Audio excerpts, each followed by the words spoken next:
Equation solve करते हैं। Question में स्टेटमेंट दी गई है, let R square denotes R cross R, let S is equal to a set of order triplet A, B and C such that ABC belongs to R and AX square plus 2BXY plus CY square greater than 0 for all x comma y belongs to R square minus 0 comma 0, मतलब इस order pair का set जिसमें origin contain कर रहा है। Then which of the following statement two or statements is or are true. तो कुल मिला के क्वेश्चन के पास वन और नॉन करेक्ट टाइप हो गया। तो फर्दर देखते हैं। यहाँ पर हुआ ये कि अपने पास इनिशियल कंडीशन है ax स्क्वायर प्लस 2bxy और plus cy square greater than 0। एक काम कर लेते हैं, पूरी इक्वेशन को y स्क्वायर से डिवाइड कर दिया और provided y can not be 0, और ये एडिशनली यहाँ पर कंडीशन भी अपने पास ऐसे दी गई है कि x और y 0 नहीं हो सकता। तो इस इक्वेशन को मतलब ये जो अपने पास इनइक्वालिटी दी गई है इसको x स्क्वायर या फिर y स्क्वायर दोनों से डिवाइड किया जा सकता है। तो सिंपली यहाँ पर करते हैं कि y स्क्वायर से डिवाइड कर दिया, ये कुछ ऐसे दिखाई दिया a times x upon y का होल स्क्वायर प्लस 2b और फिर नेक्स्ट मिल गया x upon y plus c greater than 0। तो अब अगर यहाँ पर देखा जाए तो अल्टीमेटली ये x अपॉन y की क्वाड्रेटिक देखने को मिल रही है, और साथ ही साथ ये जो अपने पास क्वाड्रेटिक एक्सप्रेशन हो गया ये ग्रेटर देन 0 दिया गया है। तो यहाँ पर अगर कंडीशंस अज्यूम की जाए कि अगर मान लेते हैं कि a लेस देन 0 हुआ तो अल्टीमेटली ये जो क्वाड्रेटिक आया है लेफ्ट हैंड साइड पे जो लिखा हुआ है x बाई y का क्वाड्रेटिक, तो ये अल्टीमेटली पैराबोला रिप्रेजेंट कर रहा होगा। इनफैक्ट सबसे पहले एक छोटा सा सब्स्टिट्यूशन कर लेते हैं कि x बाई y को t अज्यूम कर लिया, तो जैसे x बाई y को t अज्यूम किया तो ये कुछ ऐसे दिखाई दिया a t square plus 2b t plus c greater than 0। तो अब अगर यहाँ से देखा जाए तो लेफ्ट हैंड साइड पे क्वाड्रेटिक एक्सप्रेशन है जो कि पैराबोला को रिप्रेजेंट करेगी। ए लेस देन किया तो यानी कि ये रिप्रेजेंट करेगा पैराबोला ओपनिंग डाउनवर्ड।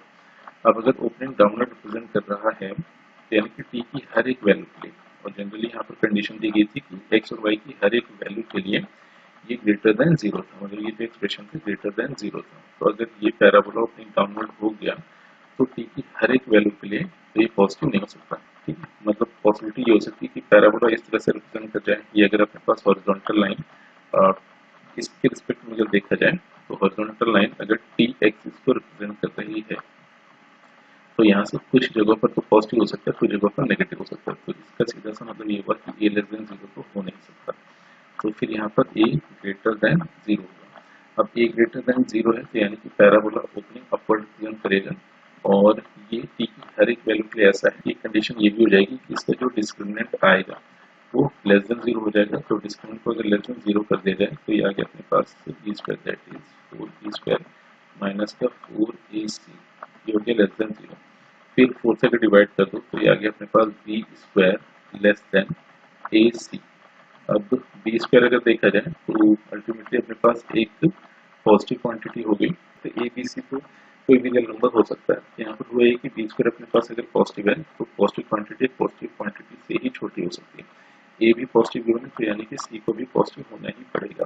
तो यहाँ से अगर कंडीशन देखी जाए तो अपने पास मिलती है A greater than 0, C greater than 0 and B square less than A C. अब वन बाई वन जितने ऑप्शन देंगे सभी को चेक कर लेते हैं। तो यहाँ से अगर देखा जाए तो पहले ऑप्शन में ए की वैल्यू 2 है, बी की वैल्यू 7/2 हो जा रही है एंड सी की वैल्यू दी गई है 6। तो यहाँ पर ए एंड सी तो पॉजिटिव हो गए। अब B square less than A C, इस कंडीशन को चेक कर लेते हैं। तो बी स्क्वायर आ गया अपने पास 49/4, और यहाँ से अगर देखा जाए लेस देन ए एंड सी तो ये अपने पास आ गया है 12।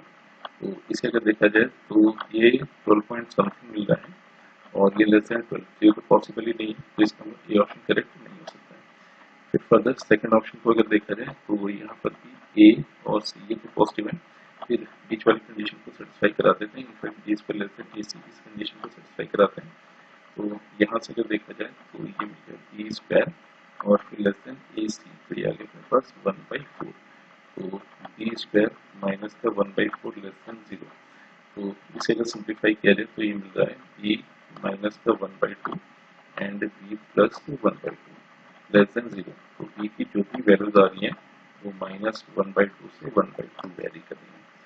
तो ये जो कंडीशन दी गई है मतलब यहाँ पर इसे अगर सेटिस्फाई कराया जाए तो 2 भी अपने पास -1 से 1 वेरी कर रहा है, तो पास -1/2 से 1/2 वेरी कर जाएगा।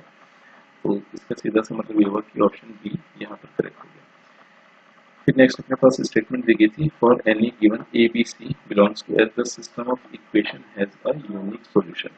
तो अगर सी ऑप्शन के रेस्पेक्ट में देखा जाए तो सिस्टम का यूनिक सॉल्यूशन इसका सीधा सा मतलब हो गया कि A upon B is not equal to B upon C. तो इसको फर्दर सिंप्लीफाई किया जाए तो ये अपने पास यहाँ से मिल जाएगा, क्रॉस मल्टीप्लाई कर देते हैं तो A C is not equal to B square, और ए सी बी स्क्वायर के इक्वल नहीं होगा क्योंकि यहाँ पर बी स्क्वायर या फिर ऐसे बोले कि ए सी बी स्क्वायर के इक्वल नहीं होगा, जबकि यहाँ पर गिवन था A C is greater than B square, यानी कि ये ऑप्शन भी करेक्ट हो गया अपने पास। फिर नेक्स्ट कह रहा था, for any given A B C belongs to S then the system of linear equation has a unique solution. तो यूनिक सॉल्यूशन की फिर से सेम कंडीशन यूज कर लेते हैं, तो ये अपने पास आ गया है a plus 1 divided by b is not equal to b divided by c plus 1। तो क्रॉस मल्टीप्लाई कर लेते हैं तो यहाँ से अपने पास आ गया है A C plus plus C plus पर A plus 1 is not equal to B square. तो ये काम करते हैं, इसको लेफ्ट हैंड साइड पे शिफ्ट कर देते हैं तो अपने पास ऐसा मिल गया ए सी माइनस का B square plus A plus C plus 1 not equal to 0। तो यहाँ से अगर देखा जाए तो A C minus B square, तो A C minus B square यहाँ से अपने पास ग्रेटर देन 0 दिया गया, यानी कि ये क्वांटिटी पॉजिटिव आ गई, ए भी पॉजिटिव था, सी भी पॉजिटिव दिया गया, 1 भी पॉजिटिव है, यानी कि लेफ्ट हैंड साइड अपने पास ग्रेटर देन 0 मिला है, जो कि 0 नहीं है। तो इस हिसाब से ऑप्शन डी भी सही हो गया। तो इस क्वेश्चन में अगर देखा जाए option B C and D are the correct choices.